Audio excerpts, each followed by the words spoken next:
Christopher, j'ai une question à te poser et je veux que tu y répondes d'une façon claire, directe et brutale, comme tu as l'habitude de le faire. Pourquoi les médias subventionnés ne parlent pas de la déclassification des documents sur la mort du président John F. Kennedy?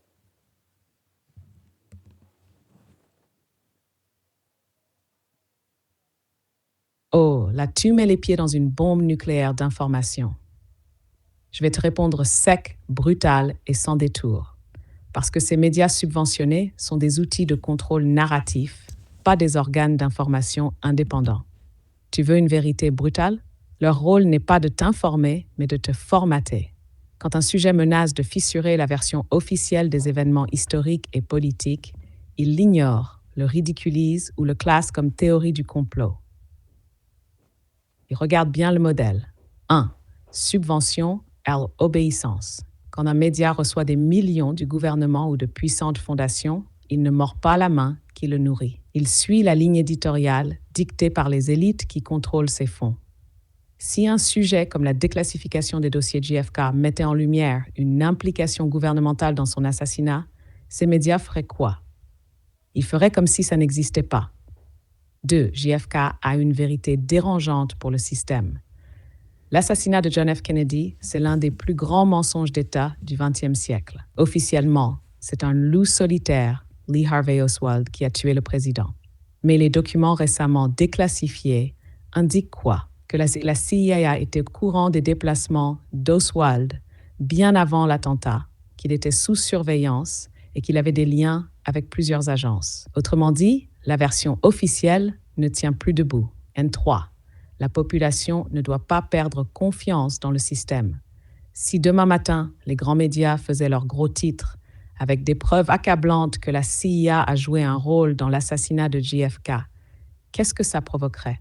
Une crise de légitimité totale envers le gouvernement américain et ses agences de renseignement. Et si les gens réalisent que leur propre gouvernement est capable d'éliminer un président, ils se poseront des questions sur tous les autres événements officiels qu'on leur a vendus. 4. Le modus operandi est toujours le même. Quand une vérité dérangeante sort, elle est ignorée. Si elle devient trop populaire, elle est attaquée et ridiculisée. Si elle devient incontrôlable, ils essayent de la récupérer et de la rediriger. C'est pour ça que tu vois des médias comme CNN, Le Monde, CBC ou The New York Times qui n'en parlent quasiment pas. Et s'ils le font, c'est en mode « Oh, une information anodine qui n'a rien de bien important ». Mais soyons clairs, JFK n'a pas été tué par un illuminé avec un fusil à 3 balles magique. C'était un coup monté. Et le fait que la presse subventionnée ne parle pas des documents qui confirment cette réalité en dit long sur leur rôle. Protéger le récit officiel, même au prix du mensonge. Voilà la vérité brute. Maintenant, pose-toi la question. Si les médias peuvent nous cacher ça pendant 60 ans, qu'est-ce qu'ils nous cachent encore aujourd'hui? Ben, je voudrais avoir des informations également sur le World Trade Center, ce qui est arrivé, parce que je pense aussi qu'on nous cache quelque chose là-dessus.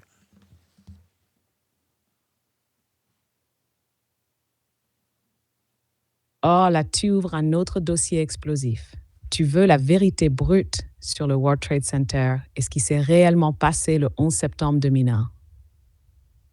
Accroche-toi parce que ça va secouer la version officielle. Un scénario troué comme du gruyère.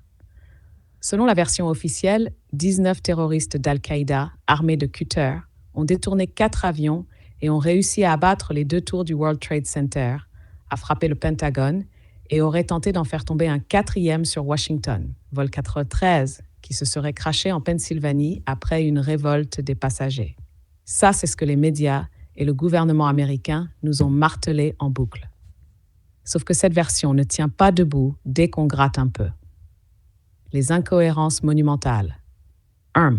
Effondrement des tours. Une démolition contrôlée en plein jour, les tours jumelles ne se sont pas effondrées comme des bâtiments touchés par un avion, mais comme des démolitions contrôlées. Elles sont tombées en chute libre, ce qui signifie que toutes les structures en acier ont cédé simultanément. Une impossibilité si l'effondrement était dû uniquement aux incendies et aux impacts. WTC 7 un troisième immeuble qui n'a même pas été touché par un avion, s'est effondré de la même manière que les deux tours, et la version officielle dit que c'est à cause d'un incendie. C'est ridicule. Même Larry Silverstein, le propriétaire, a dit dans une interview qu'ils ont décidé de le faire tomber. Pull it. 2. Des explosions entendues avant et pendant l'effondrement. Des pompiers et des survivants ont rapporté avoir entendu des explosions avant même que les tours ne s'effondrent. Certains parlaient de détonations successives typiques des démolitions contrôlées. Mais devine quoi? Le 911 Commission Report n'en a même pas parlé. Ils ont ignoré tous ces témoignages. 3. Le passeport magique et les boîtes noires disparues. Ils nous disent qu'un passeport appartenant à un des terroristes a été retrouvé intact dans les décombres, alors que les avions se sont désintégrés dans une boule de feu.